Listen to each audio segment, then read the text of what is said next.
Welcome to the October 25th open board session. Would everybody please stand and do the Pledge of Allegiance?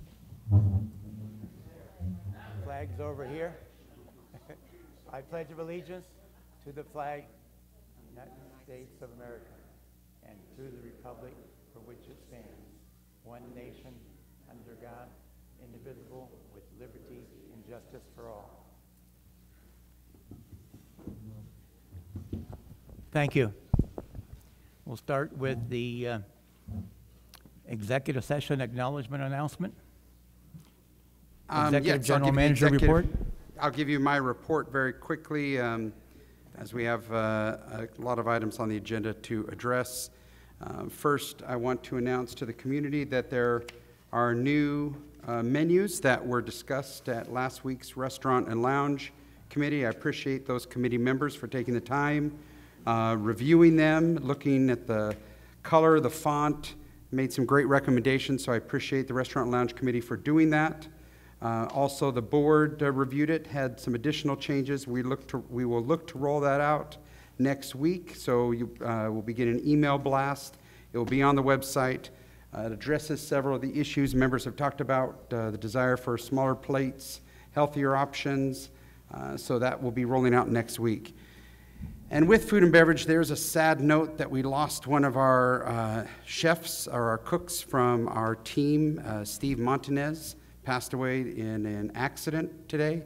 And so we just want to acknowledge to him and remember his help that he did with our team and our food and beverage. So that unfortunately happened today. But on a lighter side, we're going to have Mark Schleiden come up.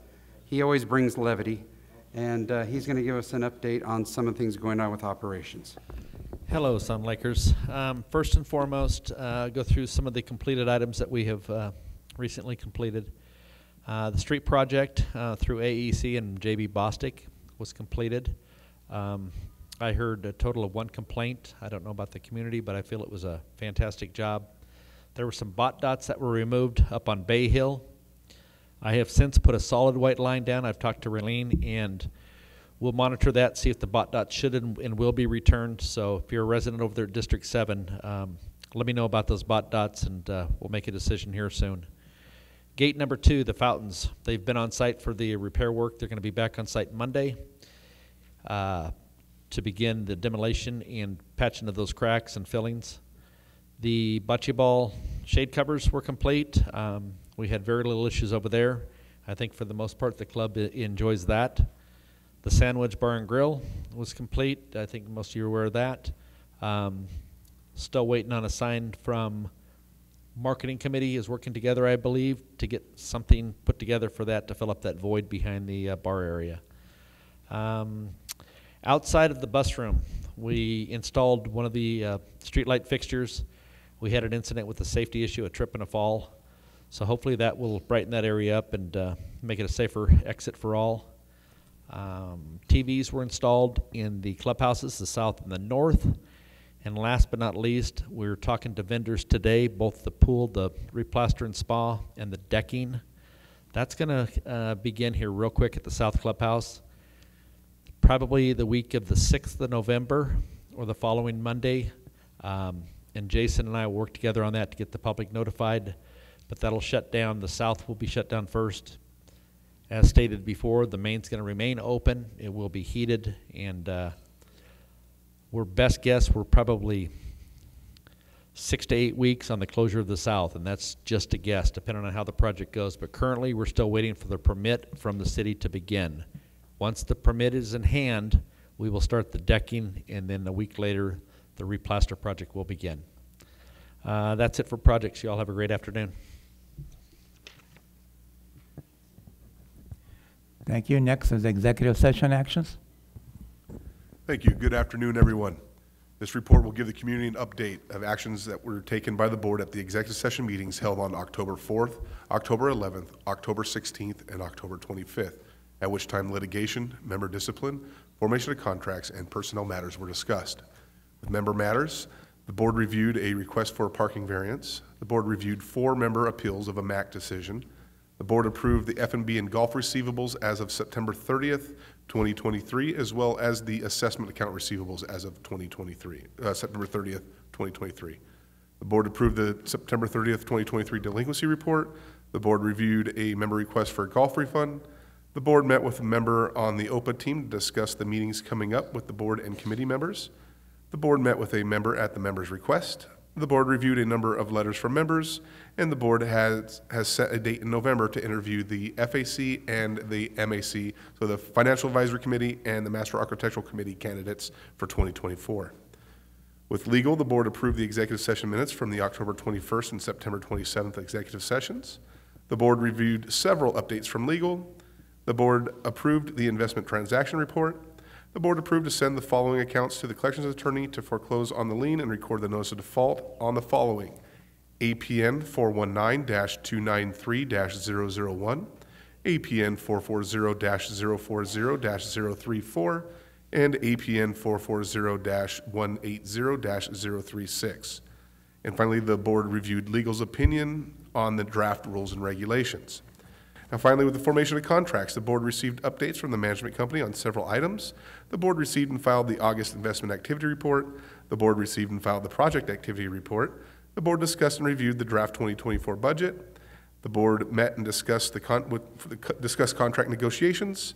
The board reviewed and approved the September to October narrative and analytic reports from Securitas. Both reports will be on the website. The board met and received updates from Jorge Perez and from Bing Designs, as well as architect Paul Collins regarding the lounge expansion. The board approved some P-card expenses. The board approved the exemption of a vendor from Vive. The board approved the upgrade of the main clubhouse internet to fiber with Spectrum. The board approved the upgrade of the Wi-Fi access points in and around the main clubhouse. The board approved the repair of the Gate 1 fountain skim covers.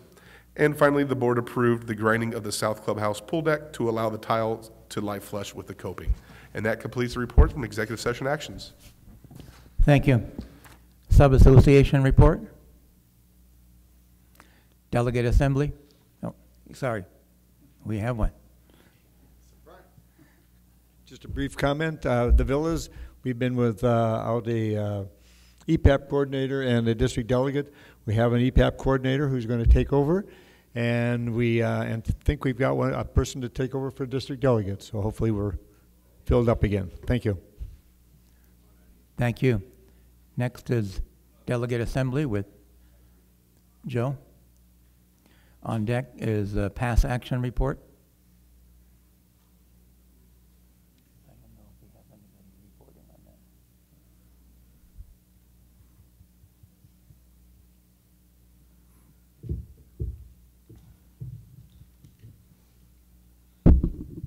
Good afternoon. My name is Joe Firmino. I'm the chairperson of the District Delegate Assembly.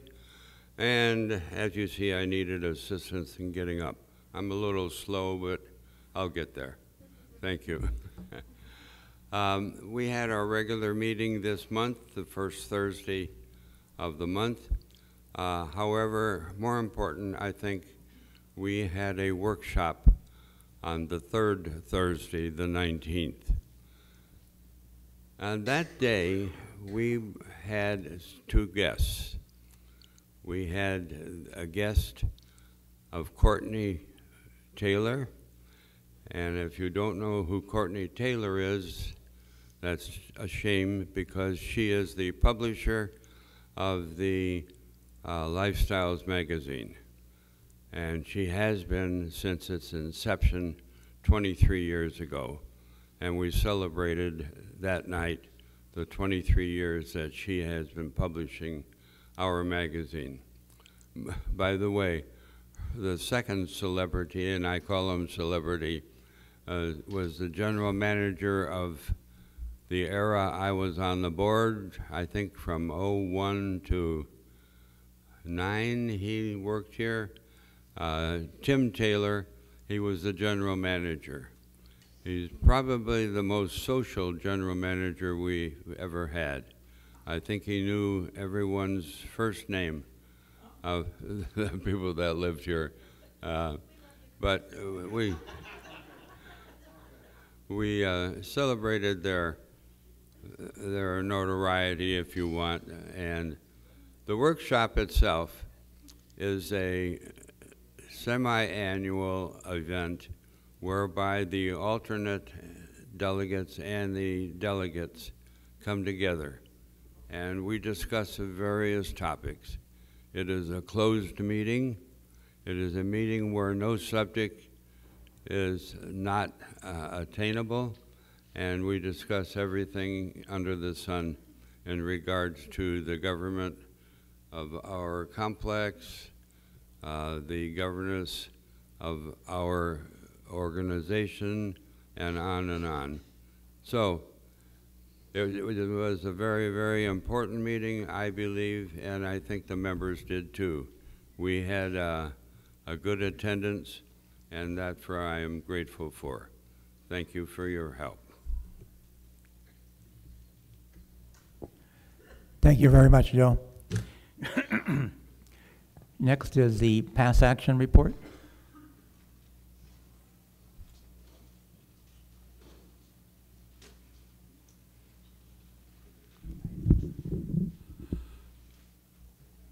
Well, good afternoon. My name is Bruce Brown. I'm a board member of the Pass Action Group and have been since its inception. I want to celebrate with you, or at least talk about celebrating, because the wait is nearly over. We're talking about the holidays coming up, and we're hoping for an early present in the form of an outcome of our lawsuit that's favorable to us regarding the Banning Point project. At the time of this writing, October 6, 2023, our attorney, Kevin Bundy, of the law firm Shute, Mahaley, and Weinberger, has confirmed via the court docket the following information. All pre-hearing paperwork has been submitted to the court. The hearing is currently scheduled for November 17th, 2023 at 1:30 p.m. It's in front of George Harold Hepp, or Hopp, H-O-P-P. The hearing will be held in the Department 1 at the Riverside Historic Courthouse. That's at 4050 Main Street in Riverside. The expectation is that the hearing will last a couple of hours.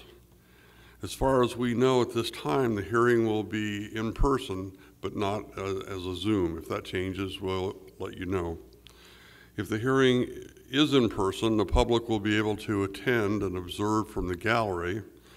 Mr. Bundy, our attorney, also thinks that it's likely that the court will issue a tentative written opinion the day before the hearing.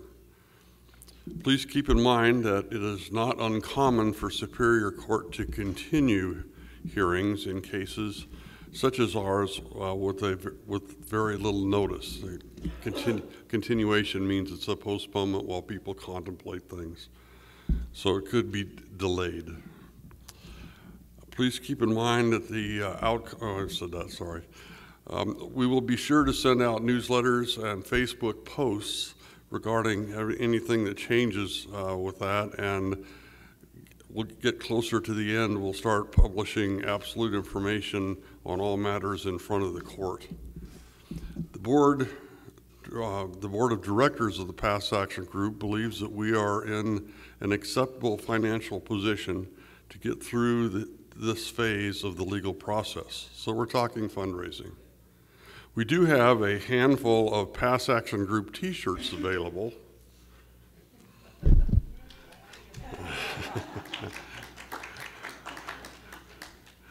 That was very good. They counted to 10 and sat down. I love that. It's beautiful.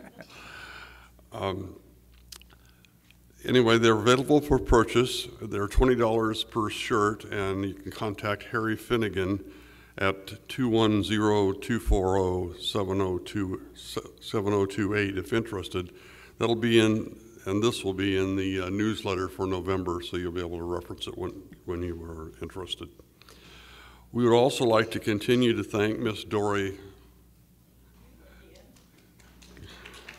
and her helpers for the recycling program she took upon herself to coordinate and to help assist in fundraising for the Pass Action Group. One more round of applause on that one.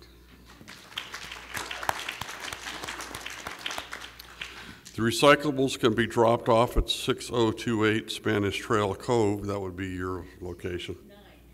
Okay, thank you. 6029 Spanish Trail Cove.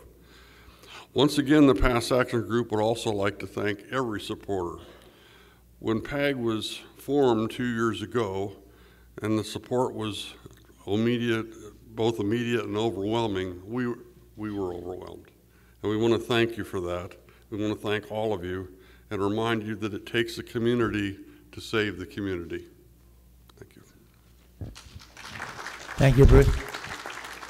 Next is the Bingo Advisory Committee. Common area. Sorry, President, I have a report from them. Oh, okay. The Bingo Advisory Committee is happy to announce we will again support the Sun Lakes 12th Annual Veterans Day Walk, event sponsored by the Recreation Department on November 11th with a donation of $2,000. This event is a very worthy cause, and everyone in our community needs to support the Veterans Day Walk. The committee is also very proud to share that it has donated a whopping total of $8,000 to local charities this year. The lounge and bar are open on Tuesday evenings. Thomas and Chef Chris are providing wonderful and very popular entrees each week for bingo guests. Be sure to check each week's menu on Good Day Sun Lakes website, Good Day Sun Lakes, the website, and on Facebook. Only Sun Lakes member cards or credit cards are accepted for food and drinks. Bring all your friends and neighbors. Everyone is welcome. We play 12 regular and 3 special games, and guests can play all 15 games for as little as $7 for the whole evening. Many cash prizes and door prizes are won each week. Remember, cash only, no checks or credit cards. Doors open at 4:30, games start at 6, and games are over by 8:45. Come and be part of the fun. Any questions, call Tony at 909-709-1434 or Karen at 951-797-3817. Thank you. Next is Common Area. On deck, EPAP. Doug Swenson from Common Area. Mark was up here earlier and took all my fire away from me because he announced everything that we've done. That is on the large scale. We look at the large scale. We also look at the low scale. And we look at everything, as I've said in the past, and we look from lights to dust to just about anything you would want to look at to see if, in fact, it is up to standards and is kept up and is to our residents' pleasure. So if you see anything, let me know. If you don't, that means that we're doing our job. So thank you very much. And don't forget, we're still looking for volunteers in all the committees. So if anybody is interested in our committee or another committee, please get your volunteer interest forms filled in, and we will contact you. Thank you. Thank you, Doug. Next is EPAP. On deck, Finance Advisory.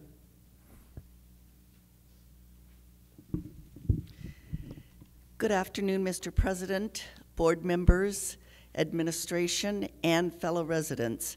We held our annual drill on October 19th. It was an earthquake with a fire in the open field behind the Bay Hill houses. We identified 5 homes that we would issue evacuation warning orders to. These residents were notified ahead so that they would not be surprised by the notice. The Securitas picked up radios from the EOC at 9:30 on the day of the drill. We started at 10:19, which was the designated time for the Great California Shakeout. We had 4 districts that did not participate in this year's drill. One of them, his wife, the coordinator's wife, went into the hospital, so he was unable to participate. We had a second one that was ill that day and was not able to participate. We had one that had just taken over the new position as coordinator the week before the drill and was also scheduled to be on vacation during the drill. And the fourth one, we actually had her buddy up with one of our coordinators that has been doing drills for some time to get her the experience of how we want things to go when we should have a drill or further if we ever have a disaster. Let's see. The communication on the handheld radios went well. We communicated with all of the participating districts, Securitas announced that they had received warnings from the Banning Police Department and to issue evacuation warnings for the 5 houses that we identified. They were also at Gate 3 helping to open it and close it. They requested traffic control. We have only one patrol person in our patrol unit, and he assisted them. The animal rescue received information that they had a lost dog, and I believe it was District 11. They found the dog, brought it back to the kennels behind the EOC. We do not have all of our paperwork in from all of the districts that participated, but on the ones that we do have in, it looks like approximately 54% of the residents were involved.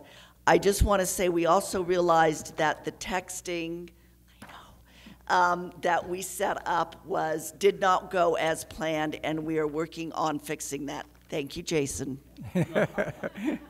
Thank you very much. Finance Advisory?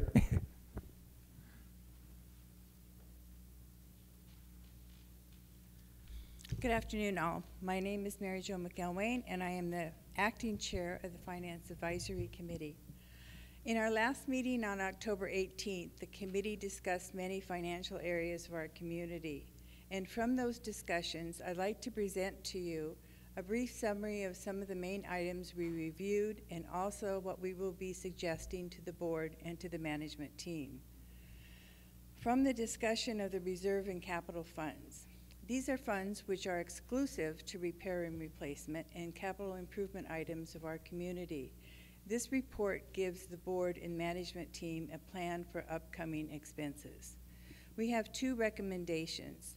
Number 1 is, in addition to the year-to-date account detail for the reserve and capital expenses, we'd like to see them sorted by projects, which are ongoing through the year.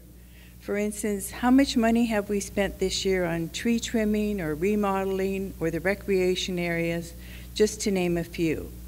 We feel this would be an important tool for the board to see each month and incorporate that in their decision-making process.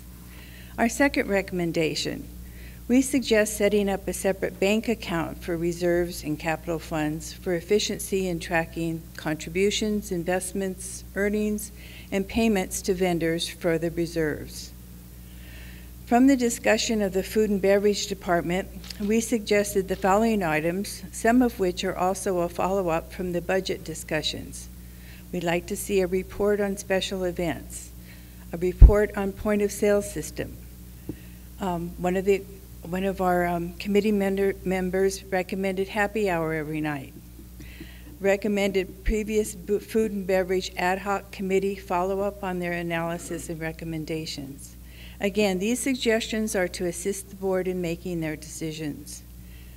The management report that we're receiving answers many of our questions, and we appreciate the ongoing information received from Chris Mitchell. Also, thank you in advance to the board and to the management team for reviewing our recommendations and your responses.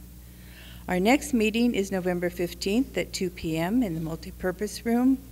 All residents are welcome to join us for our meeting and can ask questions and make comments at the end of the meeting. Thank you. Thank you, Mary Jo. Next is Golf Advisory Committee. Mike? On deck library. Good afternoon. I'm Mike Callahan, Chairman of the Golf Advisory Committee. The GAC considers our 2 golf courses at Sun Lakes an asset of the HOA for all homeowners.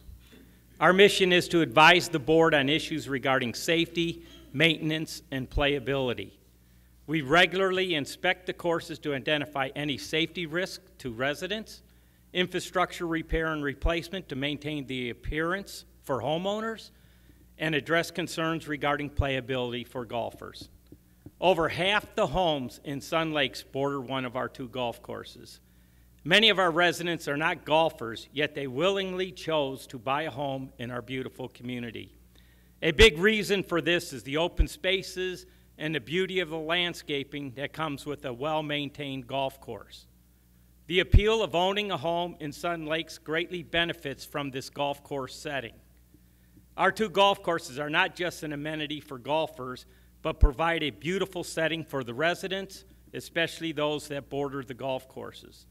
The GAC takes serious their role in golf course maintenance to protect the value of these assets for all homeowners. Thank you. Library? I have that. Okay. The Library Committee's last book and puzzle sale of the year will be Friday, November 3rd from 9 to 1 in the fireplace, the library, the main library. This is the same day as the first day of the craft fair, but the library sale is one day only, so be sure not to miss it. Bring your own bag or we will give you one. Fill it up with books and puzzles and only pay $2. It's a great way to do some easy early holiday shopping. With the proceeds, the Library Committee will be buying more books for our collections, and we have to spend our money by the end of the year. So boost our book buying budget by spending lots of money on the 3rd. As new books are added, we will let you know what we've purchased and which collection they are in. The committee hosted our volunteers a few weeks ago with a luncheon catered by Russo's. Thank you to all who attended and to the committee members who organized the event. Special thanks to Bob Walter, who gave an update from the board. And that completes our report. Thank you. Next is Lifestyle Committee. Linda?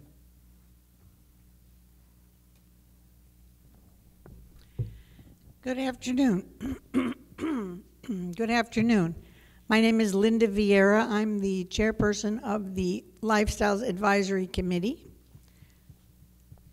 I'm sure you all took a good look at this cover. Wasn't that magnificent? I can't tell you that took her 2 days to put that together.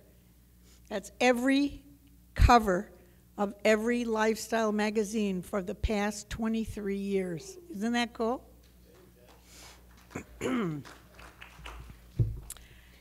Lifestyles Magazine is the resource most Sun Lakers use to plan the events of their days, weeks, and even months. This slick little magazine tells you what's going on in our advisory committees, clubs, and groups, what's happening and coming up in the lounge and restaurant, recreation department, golf course, delegate assembly, and master board. It gives you contact information for almost everything going on, available in or coming up in Sun Lakes. Lifestyles began 20 years ago as a typewritten newsletter, and just look at what it is today. It's what most residents turn to in order to find out what's going on in our community. At 80+ pages, it includes articles from the Master Board, Delegate Assembly, First Service, the restaurant, the Golf Pro, and all the advisory committees. Clubs and groups send articles and photos to sunlakesnews@yahoo.com by the 6th of each month. The Lifestyles Advisory Committee meets on the 7th of each month, unless otherwise specified, to review and edit the articles submitted for each month's issue of the magazine. To keep updated about events coming up in our community, we meet with Master Board member Lori Hazelton, Assistant General Manager Jason Ewalls, and a Recreation Department Director when there is one. We publish want ads and for sale items at no cost from residents and hide a monthly joke for readers to find. We include paid ads from vendors who have served our residents well. We also publish Friends We Will Miss, a special Did You Know section, and messages of gratitude from residents. Responses to our Get the Joke contest are put in a hat, and a winner is randomly drawn, earning a restaurant gift card as a prize. Photographs taken by residents of areas within Sun Lakes are used on the magazine cover. If you're good at proofreading and are interested in joining us, please fill out a volunteer application form that you can get in the lobby. I'd like to say that at the meeting the workshop of the delegates that we had in October, Courtney also invited all district delegates to send in information about events that are coming up in December that they might want to open up to the entire community. So be sure you get that into us by the 6th of the month. Thank you very much. Thank you. Marketing Advisory Committee. On deck, Master Architectural Committee. Good afternoon, Master Board, Sun Lakes residents, First Service. And Chris, I just want to say, I think you're funny, and we love you. We had our last meeting yesterday, October 24th. We are working on ideas for a logo for the newly rebranded Sandwich Bar and Grill. Once our committee comes up with a suggestion, we will submit our recommendation in writing for the board's consideration. Our committee is also working on a bar sign to go between the two TVs above the bar that will represent the Sandwich Bar and Grill. Our committee is also working on a coupon book for the restaurant, golf, and for new homeowners to get them to use both these amenities. The board has approved a new survey card for new homeowners. Hopefully the flyer for the replenishment assessment that was included in the district delegate newsletter was beneficial to our homeowners. We really need the 75% affirmative vote from our members. The ballots will be mailed out in November, and the election will occur on December 7th, and all ballots would be due at that time. Our next welcome home will be January 25th at 5 o'clock. The following are the stats on the home sales in the Sun Lakes from October 1st through October 24th. Active or coming soon was 24 homes and 3 condos. In escrow as of October 24th, 20 homes and 3 condos. Closed escrows as of October 24th, 9 homes, 0 condos. Average price is $378,523. Sales prices from $335 to $510. So again, if you take $2,076 for that replenishment fund times 9 homes that have been sold, that will equal $18,684 that we would have collected for this month. And we still have a few days left in October. This replenishment assessment is a win-win for our community. Think of the alternative of having to really increase our HOA's dues to meet a 70% funding level. Please get the word out to your friends and neighbors that we need a yes vote on this replenishment assessment measure. The next day for our meeting is November 14th at 2:30 p.m. We've changed our time. It was at 3. It is now at 2:30. Thank you. Thank you. Master Architectural Committee.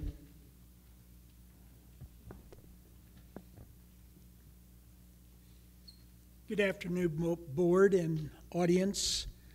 My name is Roy Neerman. I'm chairman of the Master Architectural Committee, and I'd just like to spend a couple minutes talking about one of the major problems we're having, and that is painting of houses. According to our CC&Rs and rules and regulations, you've got to paint your house, your stucco every 16 years, and your trim every 4 years. And all painting, including the colors of the paint, must be approved by the Master Architectural Committee. And you must choose your trim paint and your stucco paint colors from the approved color paint list.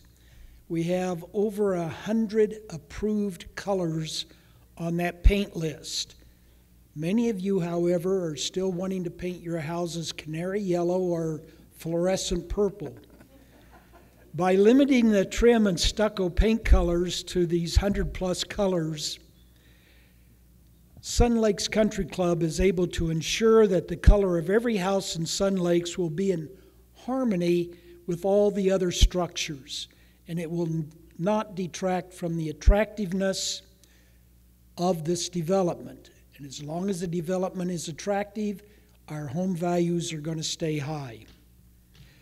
For that reason, picking a color from the approved list is required for any painting application. If you don't pick a color from the approved list, your chances of your paint application being approved by the MAC is 0%. We are rejecting on an average of 4 to 6 applications every meeting because the colors are different than those on the approved list. My suggestion, if you are going to be repainting your house or your stucco, get in your car, drive around the community until you see a house that you like. And you say, I like the colors on that house. Copy down the address, contact Edgar Lagonis, 951-769-6643. Tell him I'd like to have the paint colors on the house at this address. In fact, I suggest you give him 2 or 3 houses. He will tell you what those paint colors are and what brand paint that is, and then you won't have a problem. Thank you. Thank you. Procurement Advisory Committee. Good afternoon, Master Board, FSR, and fellow Sun Lakes members. My name is Bob Hicks, and I am currently the chairperson of the Procurement Advisory Committee. I'd like to basically this time just give you a brief recap of the topics we discussed during our most recent meeting that was held on October the 16th. The first thing was we had requested from Chris Mitchell a recapture, or recounting rather, of the Sandwedge project, and we got a spreadsheet. The final total, for those of you who are interested, came to $75,800. We discussed, number 2, we discussed suggesting a new format for the project and initiative update that's part of the monthly management report. The intention of the new format is to provide more clarity for the entire community to be able to use the report.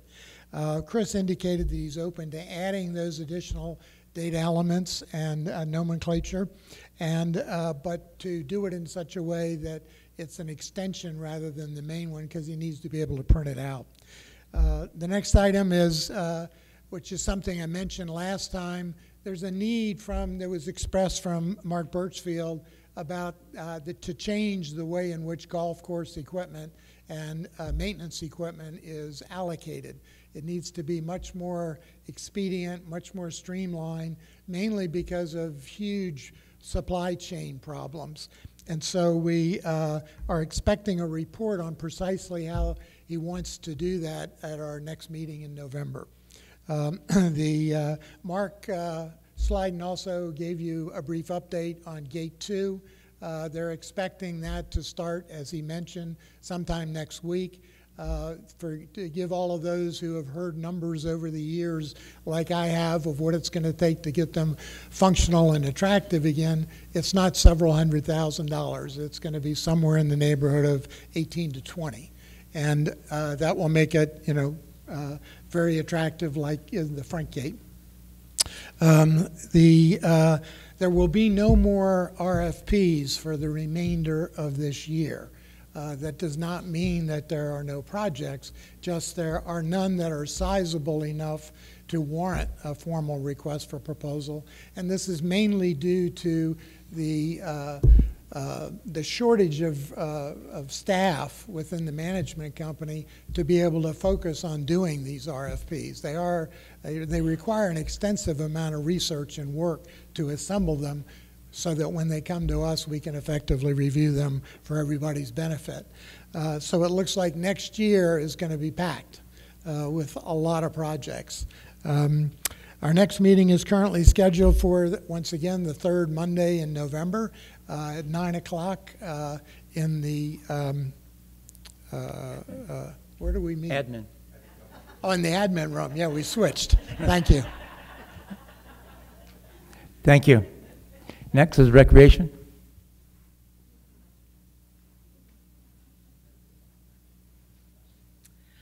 Gloria Pena, Chairman of the Recreation Advisory Committee.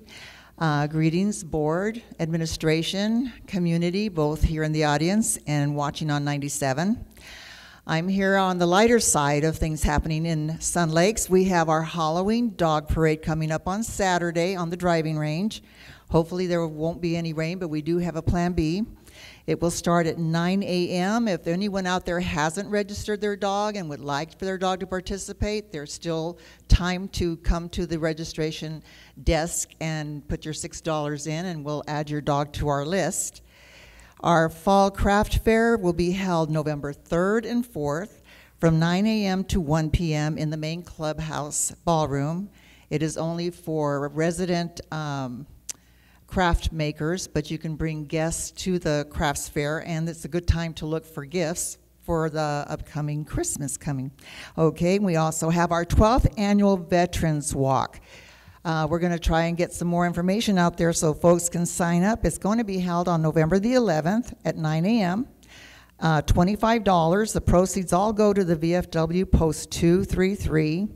We are going to have shirt distributions. Our flyer is going to be updated because we're not going to get them in time for the November 6th distribution date, but we will be distributing them on November the 9th and the 10th.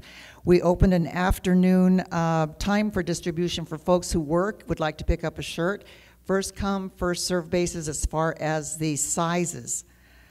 We also have upcoming holiday outdoor decorating contest. This is going to be our first annual Christmas decorating contest for folks who like to decorate their homes outdoors. And look for a flyer coming up in November. We're going to be judging the week of December the 11th. Our judges will be our board members going around in golf carts on that week. But you must register by December the 1st. So mark your calendars for that one. Our annual New Year's Eve celebration is in the works. Keep an eye out. We're going to have a flyer out early November. And now I'm just going to switch over to our travel agencies that we have here at Sun Lakes. Our Silver Lining Travel, they're going out to the Wheel of Fortune for TV taping November the 10th. They're having a Broadway musical. They're going to a Broadway musical, Mamma Mia, in November the 15th. Central Coast Christmas, November 28th to the 30th. That's at San Luis Obispo. Mission Inn Festival Lights, December 5th. Hollywood Holiday Shopping Lights at the Grove and Farmers Market, November 12th. The Meridian Guided Travel will be having their Southern Spain and Morocco trip, November 6th through the 16th. Smoky Mountain Christmas, December 5th through the 10th. Premier World Discovery, Peru, Machu Picchu, whatever, November 1st. Historic Savannah and Charleston, March 22nd. And the Mechanic Island, the Grand Hotel in Niagara Falls, May 31st. Venice and the Italian Lakes in October. Thank you for your time. Thank you. RV storage, on deck, restaurant and lounge. Thank you.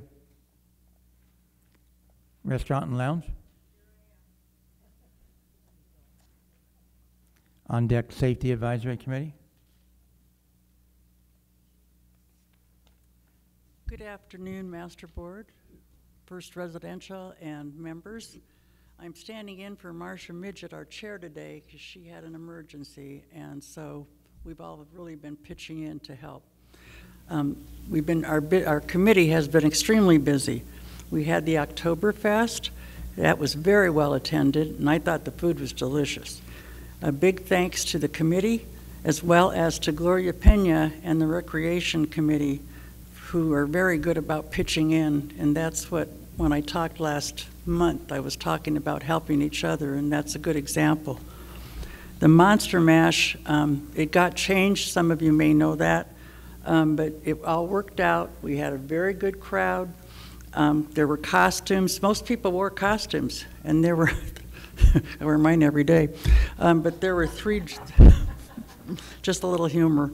There were 3 judges and prizes for the costumes. The Restaurant and Lounge Committee also just provided new input on the new menus, which are coming out soon, and I can tell you that you'll have a huge variety of different types of food. And I do want to say we wish Marcia well, and I look forward to seeing her, and I'm sure you do too, next month. Thank you. Thank you, Connie. Next, Safety Advisory Committee, Mike.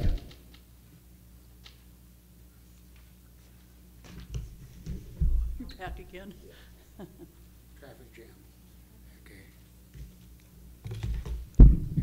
Good afternoon, board, management, residents. My name is Michael Voles. I'm chairman of the Safety Advisory Committee.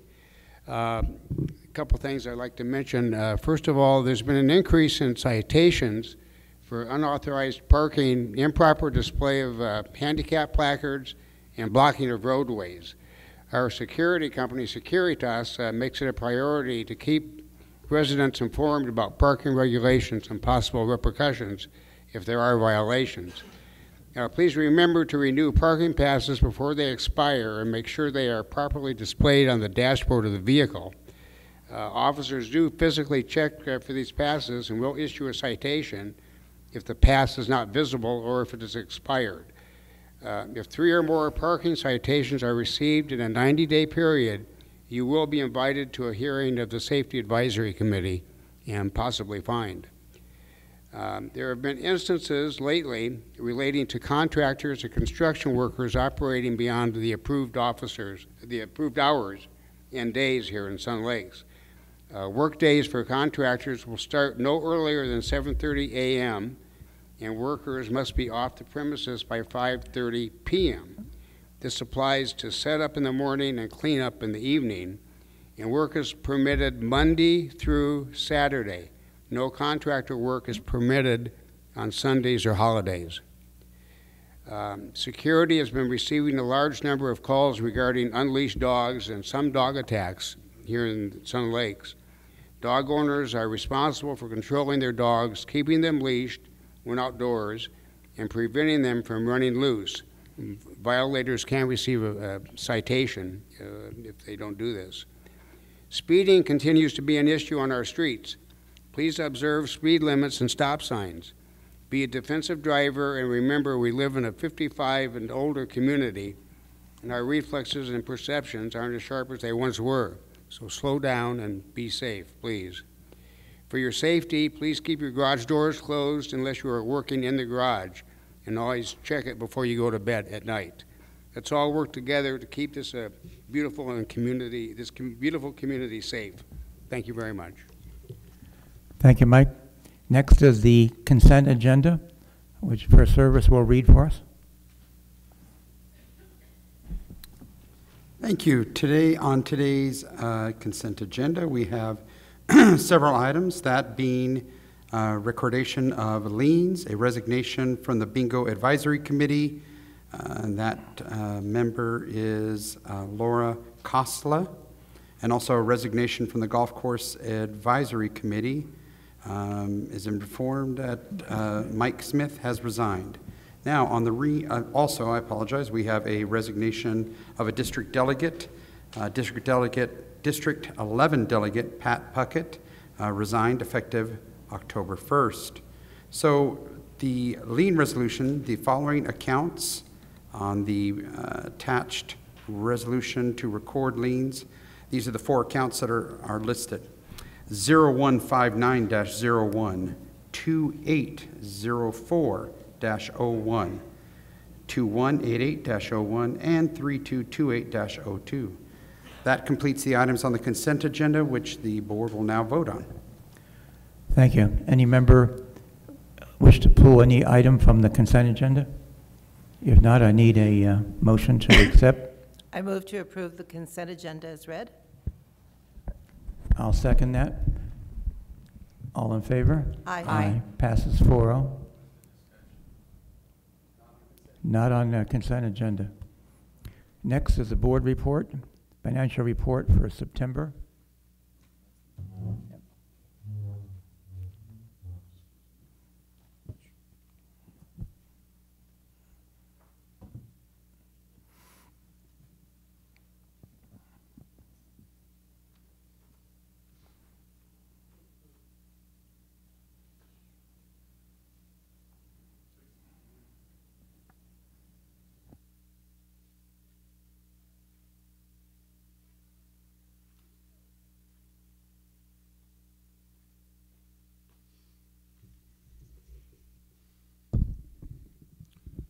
My name is Gary Burkle. I'm the board treasurer. Thank you all for coming today, and shout out to those watching on Channel 97. I'm going to give you a little overview of the financial statements for September. I guess I will. Is this working, Jason? It's not. Well, just go to the next page then. So these are the financial highlights for September. For the month of September, we actually had a $7,977 loss for the month. Year to date, we actually have a good surplus of $132,553. So that's our year to date surplus. And when I'm talking about these two, they are basic. They are income that we take in less expenses. So for the month, we had a loss. Year to date, we have a profit. The next two items, I think you all know, but I want to point out that these are amenities. So there's no, if you look at our budget, you'll notice that they're budgeted for a loss because they're an amenity. So the golf operation loss for August was $100,215, and the year-to-date loss was $940,532. But those numbers are well within budget, and so I have to, I want to compliment the golf, Brian, our golf pro, and Mark Birchfield, because they're doing an excellent job bringing our golf operation in on budget. In fact, they are actually $392,000 under the budgeted loss year to date. Now, food and beverage, as we all know, has struggled, and we had a loss of $58,040 in September, and the loss year to date is $628,000. So, as you will hear in the budget discussion, management is focusing on a business plan for the restaurant, and we have a goal of obviously lowering that loss and bringing it in close to what we budget. At the end of September, is that working?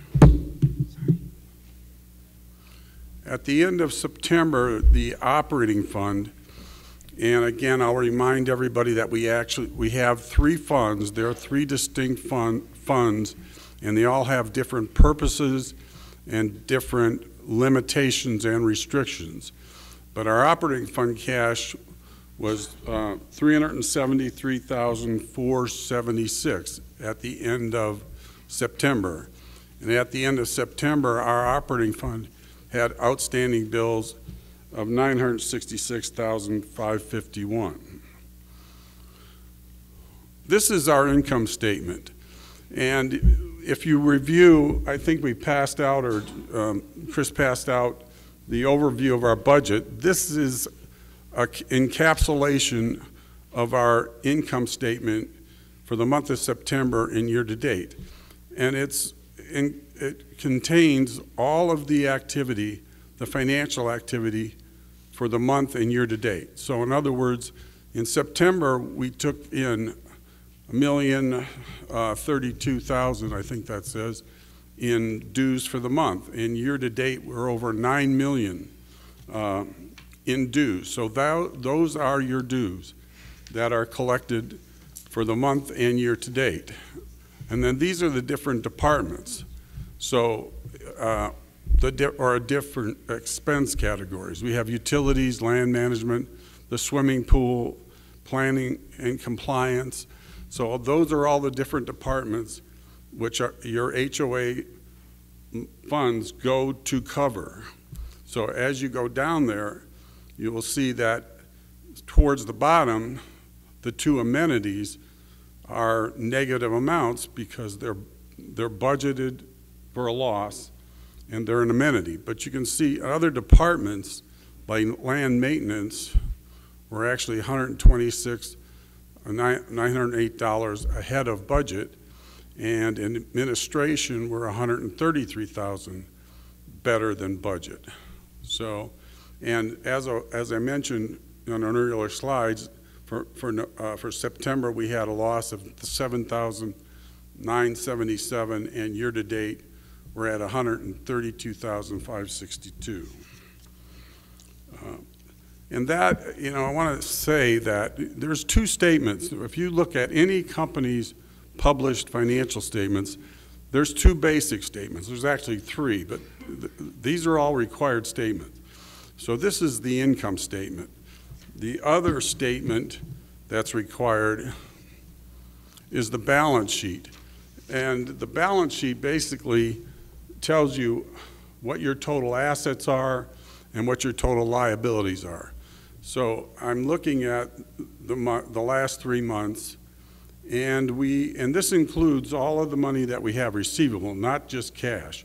It includes accounts receivable and cash and anything else available to pay bills, and also all of our bills. So as you can see, at the end of September, we actually had a negative, so to speak, equity, assets less liabilities of $146,172.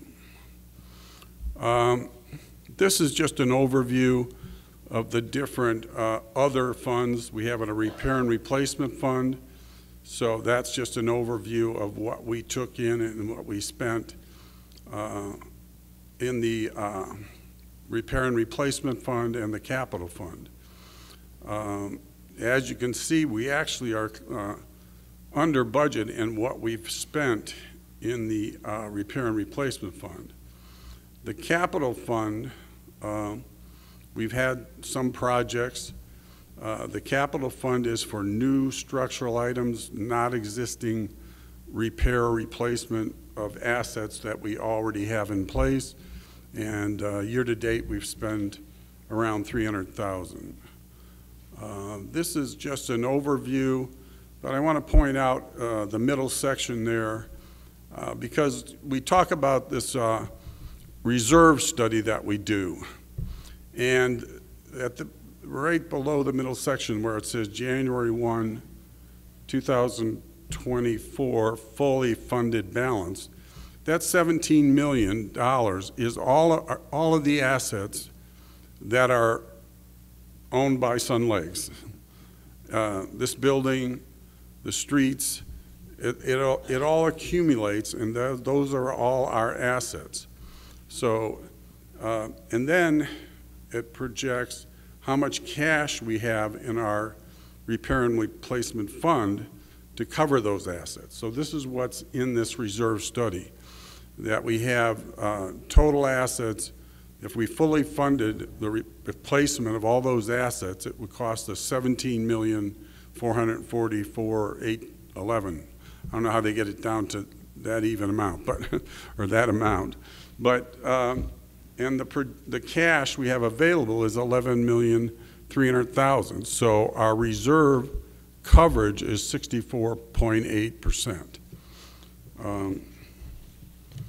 I just wanted to offer a challenge to keep, maybe I can compete with this former general manager.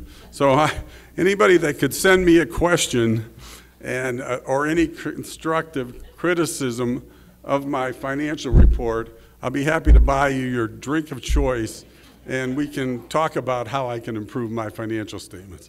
Thank you. Thank you. He's going to be a real popular treasurer. Thank you, Gary.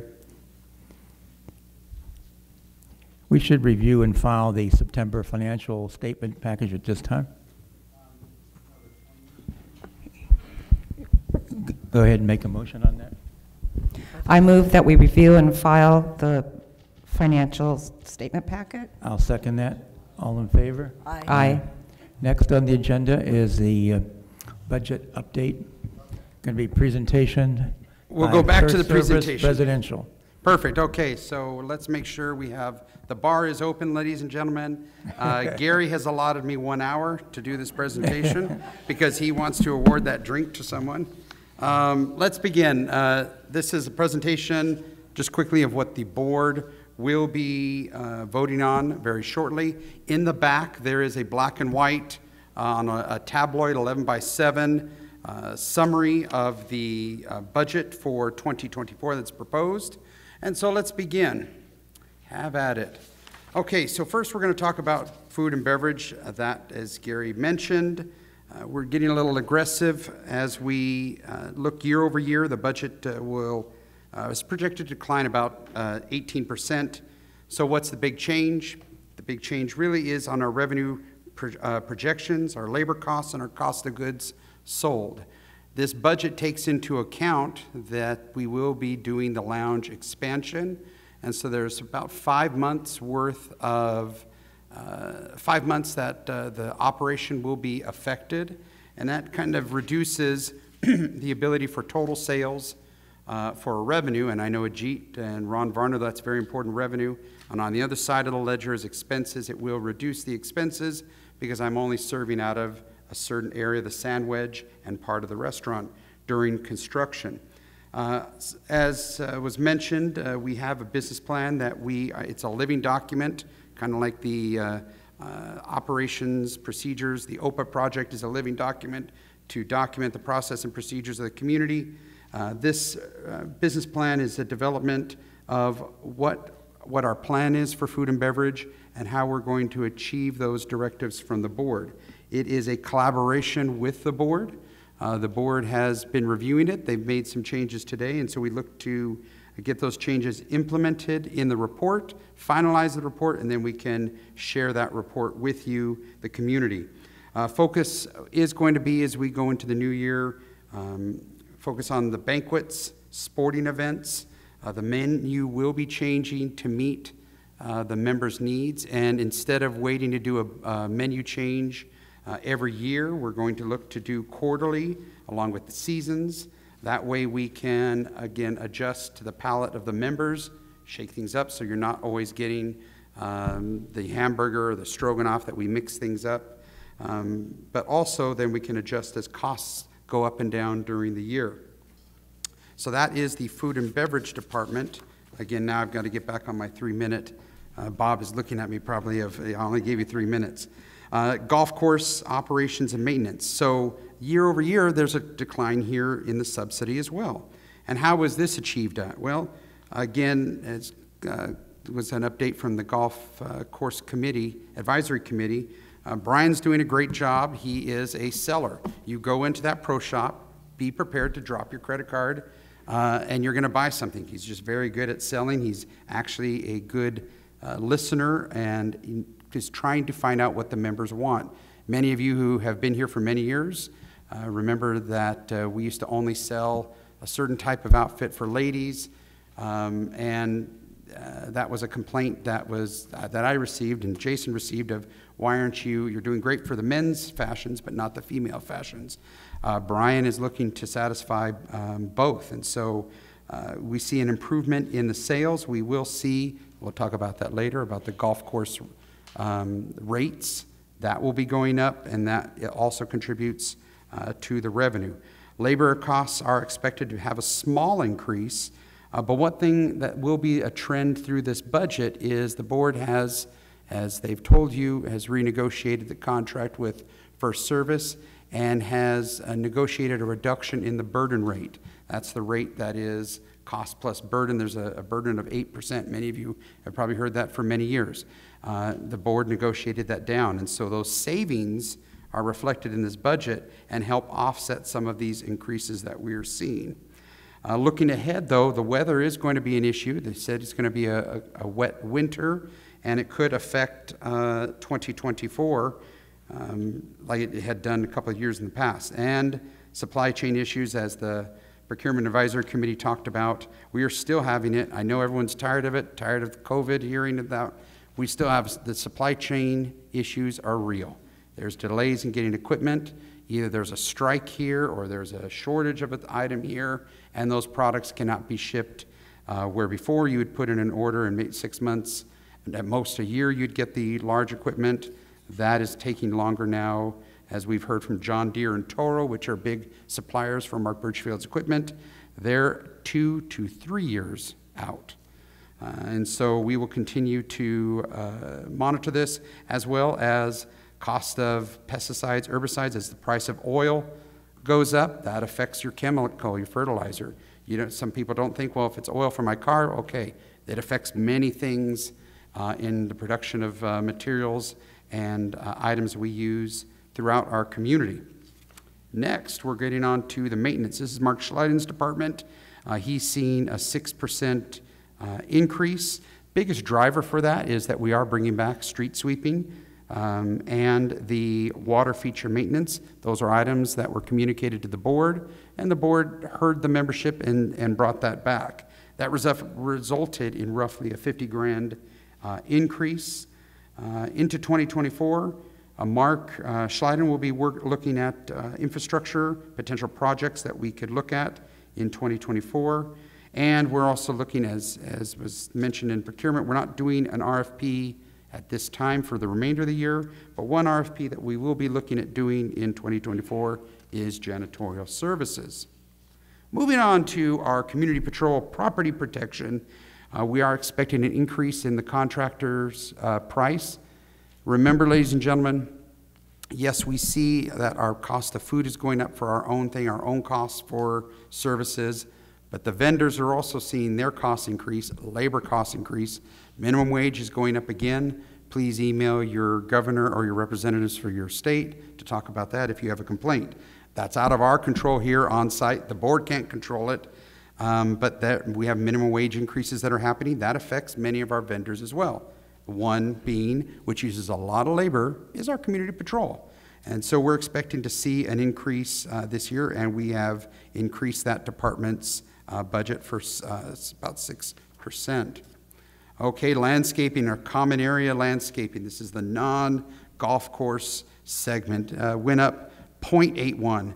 I don't know how Mark Schleiden did it. He twisted the arms of vendors. I don't know, but he only has a 0.81% increase. We are expecting to see some increases in the landscaping contract in 2024. As mentioned earlier in some of the others, we have an expected increase in irrigation repairs, plant materials. We did see a decrease in the greenbelt allocation as some of golf course maintenance, as I mentioned earlier, their costs go down. That means the greenbelt allocation goes down, correlates with that decline. And the operations director will be assessing the effectiveness of the maintenance programs, such as slope maintenance. This will be something you'll be seeing doing a video. Many members have said, we don't know when you're going to do my slope, when you're going to maintain it, and so we are going to do an active marketing campaign to tell the members every quarter, and on this time, expect your slope to be maintained. And so that will be rolling out, so you'll see that. That was an area that we could do better, and Mark is working on that. Next, we go on to recreation. Make sure I'm on the right thing. Okay, recreation. Labor costs were the largest driver for this department. Pool monitors returned in 2023, and funds have been allocated in 2024. This is another area that the board heard from the membership of there needs to be a police officer there or something at the pool. So we're bringing back the pool monitor in 2024. Also, we are going to be looking at some recreation activities, expanding that in 2024, and that's going to raise some of the cost within that department. It's going up about 6.5%. And you see, looking ahead, hiring a recreation department director is a priority. Within the next few weeks, we'll be rolling out a plan on that, so I will give an update to the community at the November 18th meeting. Remember, ladies and gentlemen, this is your public service announcement, November 18th, 15th. Oh, see, November 15th is the next open session due to the Thanksgiving holiday. Okay, we're going to move on to the Planning and Compliance Department. Increase about 1%. Labor, that department's mainly made up of labor. Vehicle expenses have also increased as the vehicles that they use, the Sparks, are beginning to fail, and they have an active recall on them. So we are expecting to replace those vehicles in 2024. That will be a repair and replacement expenditure. So 1% for the planning and compliance. Administration, here we're seeing about a 7.64%. What happened? Well, reduction in planned collection costs and bad debts based on 2023 helped bring down some of the costs. But insurance costs are expected to go up, and we're seeing that across the industry of HOAs. Insurance costs are increasing. Labor costs are expected to increase, but there was an offset again by the reduction in the burden rate from first service.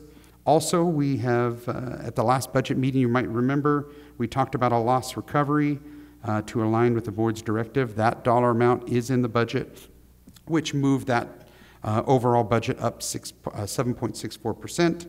We will continue to monitor delinquencies. That will be a focus for 2024.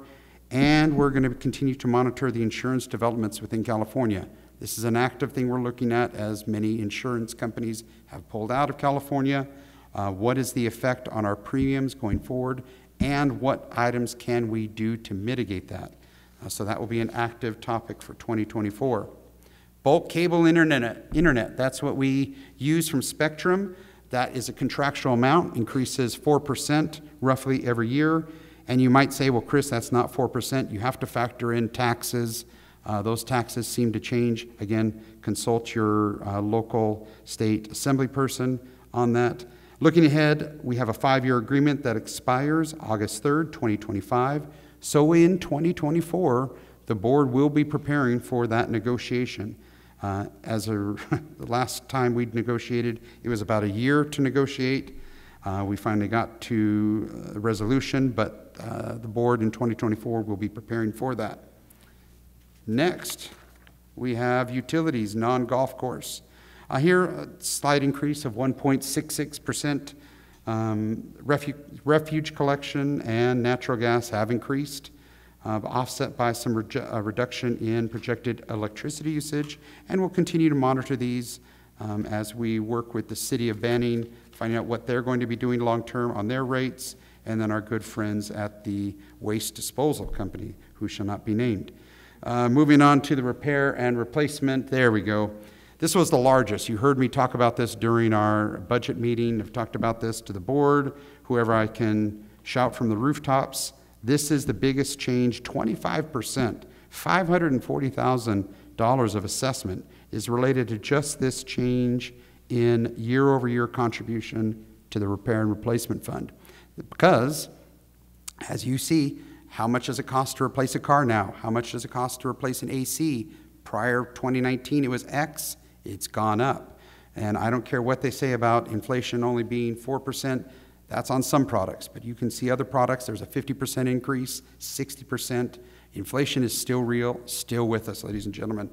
And so this is one of the key things, just a side comment, is why it's important to talk about the repair and replenishment fund and the CC&R amendment that is on there, because this is an item that if that supplemental item that comes from the replenishment fee that is on the ballot, if that doesn't happen, we're going to still see larger increases in this amount. Again, the replenishment replacement fee that is on the CC&R ballot, the goal is to help reduce the increases year over year. So right now we are planning at January 1st, 2024 that our reserve percent funded will be 64.8. Okay, lastly, here it is. This is the final one that people want to see is what is the proposed budget increase, and that is the assessment increase going up by 5.49% or $365. So that is what will be later on the agenda to talk about. Just a quick note, the little graphic that 14 budget periods from 2011 to 2011 to 2024, 7 instances that the assessments were not raised less than, let me back up here. 7 instances that the assessment was raised less than 3% or did not increase. Now you may in the audience say, Chris, why the hell do you keep rattling on this amount? It's because things that could have been taken care of in the past were not taken care of. And now we have to pay the bill now. And that's why you see on that little chart, let's get the laser going, why it was down, down, down, and shooting up. It's because the last board, this board have looked and said we've got to increase our assessments because the costs are increasing. And we want to hit and maintain a 70% funding level in our reserves, meaning I've got to contribute more. And so $365 is the monthly assessment that is on the board's agenda next. That is action item C. The board will approve, hopefully, the 2024 and hopefully approve the 2024 assessment of $365. Thank you, and I will be back to talk about golf fees in 1 minute. Thank you very much. Excellent report. Next on our agenda is District Delegate Assembly Chairperson Joe Formino is recommending a appointment of Patty Lopez to the position of delegate for District 11. I need a motion in reference to that. I so move. I'll second it. All in favor? Aye. Passes 4-0. Next is the adopting the 2024 pro forma operating budget and approving distribution to membership. Proposed increase is $19 a month. I need a recommendation, a motion on that recommendation. I make a motion, we approve the budget for 2024. I'll second. Any discussion from the board or comments from the board? Any comments from membership? All in favor? Aye. Passes 4-0. Mr. President? Yes. Can you go back up? I know we jumped out earlier. Can we get who was the first and second on approving the receive and file for the September financials? I made the motion. And I seconded it. Thank you very much. Next is accepting the reserve study report. The purpose of reserve study is to serve as a budget planning tool which incorporates the association's repair replacement fund balance, budgeted contributions, a list of significant repair and replacement projects, and a recommended funding plan. The component list contains cost estimates and approximate schedules for the association's predictable reserve expenses. These figures are strictly estimates unless otherwise noted. I need a motion in reference to that. I make a motion, we accept the reserve study for 2024. I'll second that. Any comments? Comments from the board or comments from membership? All in favor? Aye. Passes 4-0. Next is the approval of the golf rates. I think First Service is going to discuss what those rates are. Yes, indeed, if I can get my computer to do that, but that's okay. We can do this without the computer. You'll see I've done a little presentation just quickly to kind of, come on, should have been one. Would you disconnect me? Are you talking about 3 minutes right only? there. Okay, got it. Perfect. Okay, let's go golf rates. And so, ladies and gentlemen, there is going to be an increase in golf rates. What is proposed, or that is the recommendation that has been brought forward from staff working with the board. The proposed annual golf rate is planned to increase, if the board approves, at $2,700 and $2,260 for a second annual rate. That is for both courses. If you want to pay monthly, the options are there: $236, $198. Remember, this is only a check payment only. Then, if it's for the executive course only, we're looking to increase the fee to $1,560.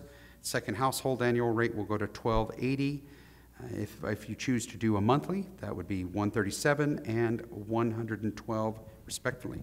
Annual memberships are available till the end of January. So once this is approved, Brian will be rolling this out, and members can start looking to sign up for the new rates. Also, if you have never had an annual membership, you moved in, do remember that if you have never had a membership, or you just moved in, that you can golf for free for November and December if you buy a membership for 2024. So one board member had said, what a deal, you get 14 months for the price of 12. So there's an opportunity there. Next, we're going to look at the golf daily rates. And, did we go? There we go. Jason trying to get me. Okay. The resident, again, we're looking at increasing the rates overall from the resident rate for the main course, $40. You can see that there. It's also in the packet, and this will also be published as if it's approved. But we're looking at raising all the resident rates, the guest rates. These are the projected, if approved, will be the rates that will show up on the worksheet. So with that, that completes this report. Thank you.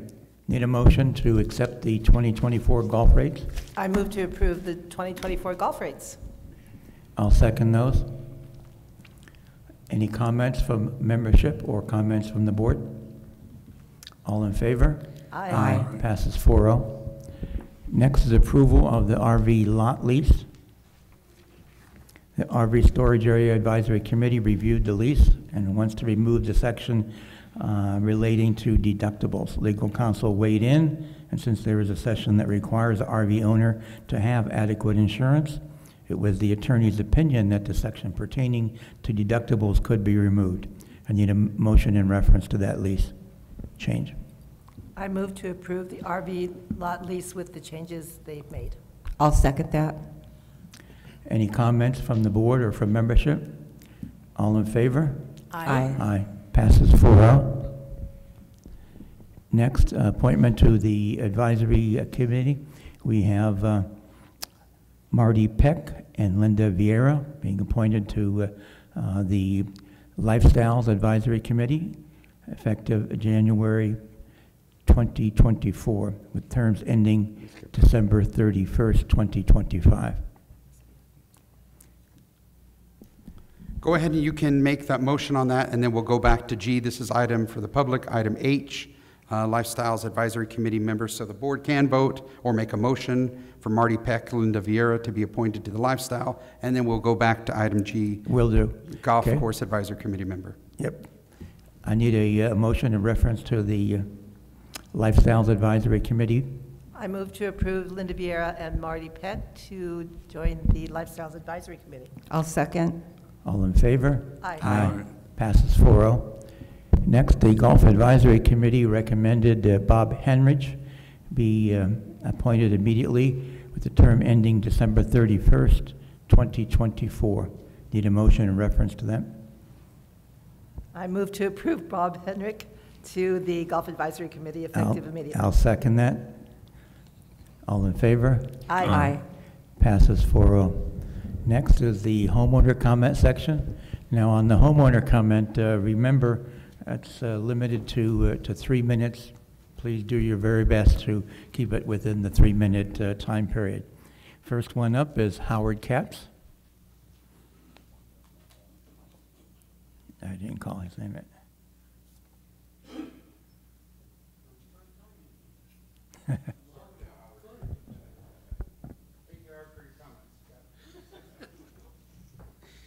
Well, you caught me short. I didn't think I was going to be first again. You ready? Good afternoon, board members, staff, residents, and guests. I will comment on 4 topics: liquidity ratio, master board volunteer relations, golf operations, and food and beverage operations. I will comment on the first 2 verbally here today and submit my comments on all 4 to the master board and to some 1,400 Sun Lakes Club homeowners by email later today. The First Service Residential General Manager, Mr. Christopher Mitchell, has defined the liquidity ratio as the ratio of available cash and receivables to payables, accrued taxes, and payroll. Mr. Mitchell has stated that a liquidity ratio 1.5 or better is his target.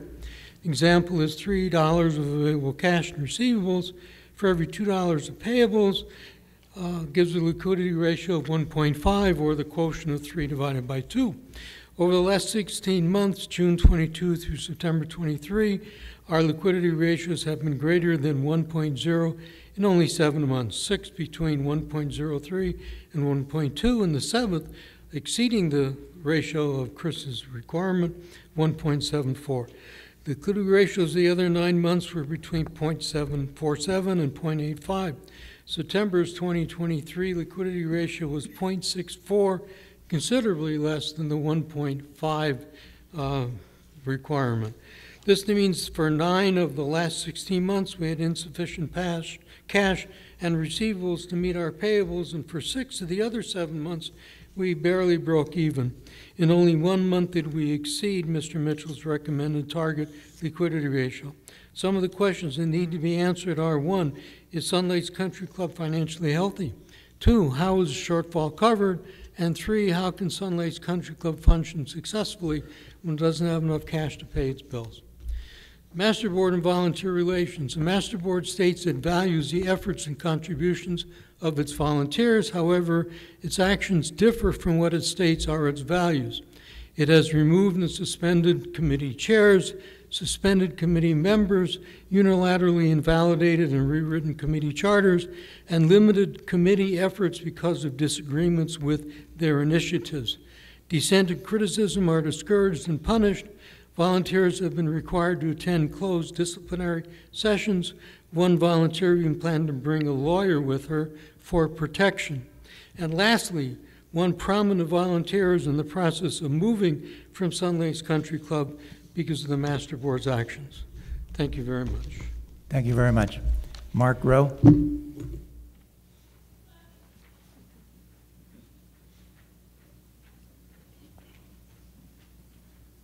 Thank you. I'm going to be fairly quick. Just wanted to follow up at the last open meeting. I did ask a question related to the golf course bunker renovation projects. You suggested that I put in a message to management through the website, which I did the next day. It's been a month and I haven't heard a thing. What is the normal process? How does that happen? Do I need to resubmit it, or how do I follow up on that? Email. Say, Mike, I will follow up on that because I did not see one come through to me because I get them. So I will check on it. All right, so you want me to just resubmit it again? Okay, thank you very much. Or Mike, you can email us as well, because I want to answer your question. Thank you. Next, Linda Vier.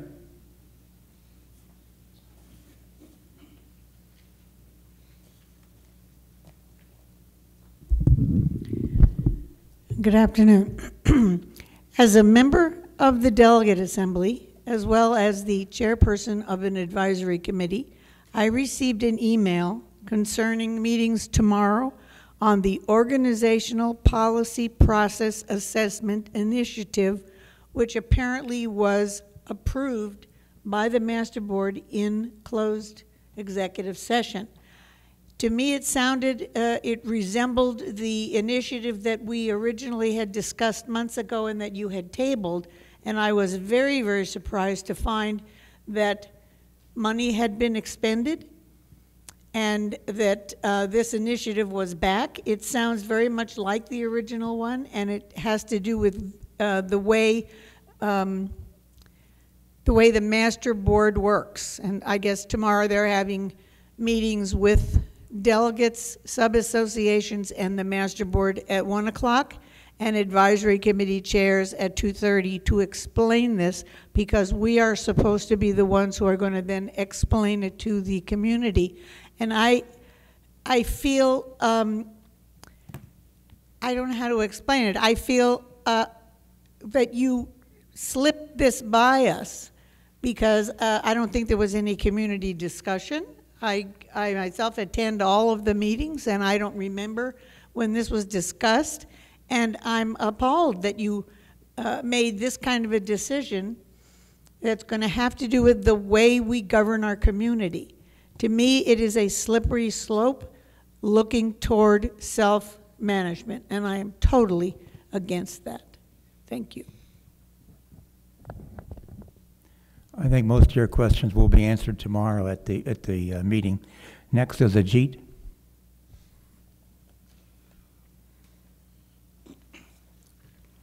I'm Ajit Desai, living on Torrey Pines Road. I'm very upset, and 3 minutes are inadequate to explain why. So you will be getting an invitation from me to participate in a survey. Should go out today, tonight, tomorrow. So the board does a lot of good work, and we commend them for that. But once in a while they goof up, and I'm going to talk about one of those goofs, and here's the backdrop. The board says it is negotiating a contract with FSR. There is something that you ought to know, and that is that the board does not know how much in total we as a HOA are paying FSR. I'm talking about commissions and fees in total. You can ask any board member, and no one will be able to give you a figure for this year, last year, year before last, or any time since 2019 when FSR took over. Now, they hired a consultant to help them. A criteria for minimum competency should be, did she ask the Master Board to find out how much we have been paying FSR in fees? because that's what you're negotiating. And did she ask the master board to get competing bids? I'm sure she did not. So in a normal world, this is what Linda was talking about. In a normal world, you would penalize ineptitude, but here the board has rewarded her with a new rich contract. I don't know if it's rich, but a new contract. Okay, and I think this is very bizarre. So here is a simple question. If you paid for a service, would you not demand to know how much we are being charged? But FSR hides these fees among several accounts and will not tell us.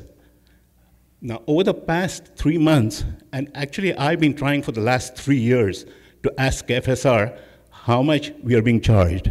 And for the past 3 months, I have requested the board at least 3 times formally to demand that FSR report how much they charge us via financial statements. The board denied my request. I've asked twice for a reason for the denial, and that too has been denied. The board is a fiduciary. A fiduciary means that they put our interests before their interests. And I ask you, in which universe are they living up to that standard if they're denying us information on how much we paid for, okay? So I'm doing a survey to find out what Sun Lakers think of this issue. You will get it starting tonight and over the next few days. Be sure to participate. We need to compel the board to demand this information from FSR, and I will explain more as part of the survey, and you won't believe some of what you read there, okay? So if the board does not listen to survey results, assuming you feel as outraged as I do, then we will start a petition drive. If they still turn the other way, this will become an election issue. Thank you. Thank you. Next, Al Kazar.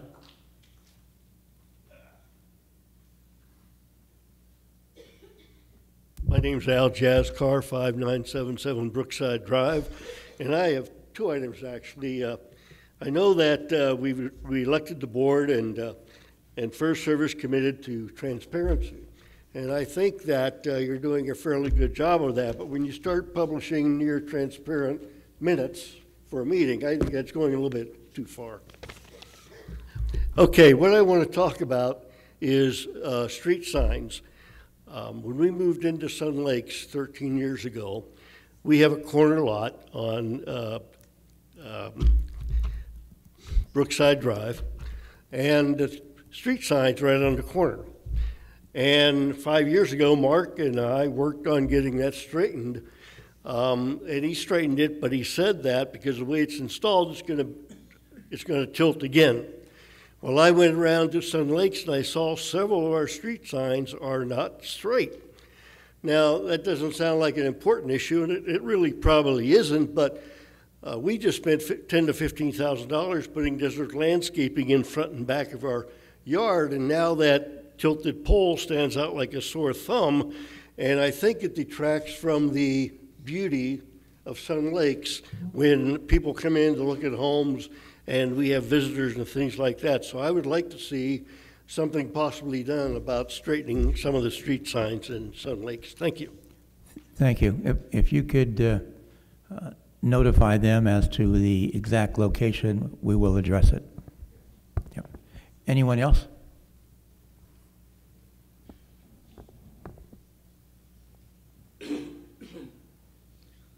I'm Kirby Sinably, and you all have an email from me.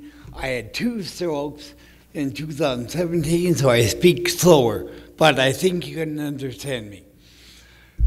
2 quick stories, all related to the closure of the South swimming pool. It will occur for 6 to 8 weeks soon. One, they are related to customer service. We're the biggest distributor in the world for our products.